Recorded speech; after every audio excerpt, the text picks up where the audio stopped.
I'm happy to work on my writing on the side while I work. He thinks I've given up on our dream and have settled for a world, the 9 to 5, MF world.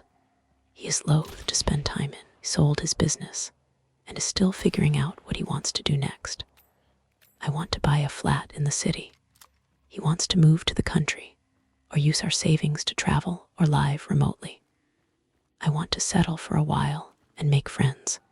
He thinks there's plenty of time for that in the future. I want to make our home cozy and put up decorations like photos and artwork. While he likes it, he thinks of it all as just pointless stuff we shouldn't waste money on. I could go on, but you get it. It feels like literally everything I like, he hates. I've also realized that most of the moves, most of the big decisions were things I went along with. I'm not saying he bullied me or anything, just that I didn't feel too strongly one way or the other, so tended to go with what he wanted. Of course we talked about it, but it rarely was me pulling in the bulk of the income, so I didn't feel like I had much of a say. Now I feel strongly about a life direction and have the ability to make it happen, and I feel guilty. He says I've changed, that he's the same as he's been, wants the same things he's always wanted. This is me altering the situation, which I agree with. But it's not like it's this massive bait and switch plan.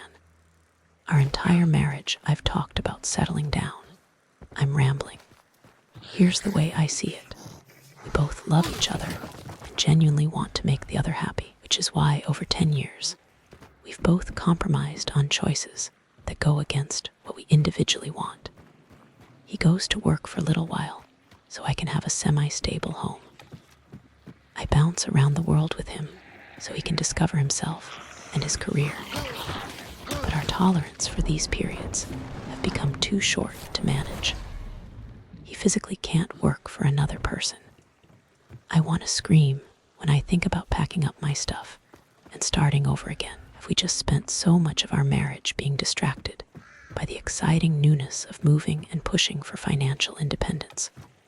We didn't notice how little we have in common otherwise. I can't help but feel like this is on me, not my fault, per se, but on my shoulders. I'm the one rocking the status quo, and if I want things to balance out, it's up to me to adjust my expectations.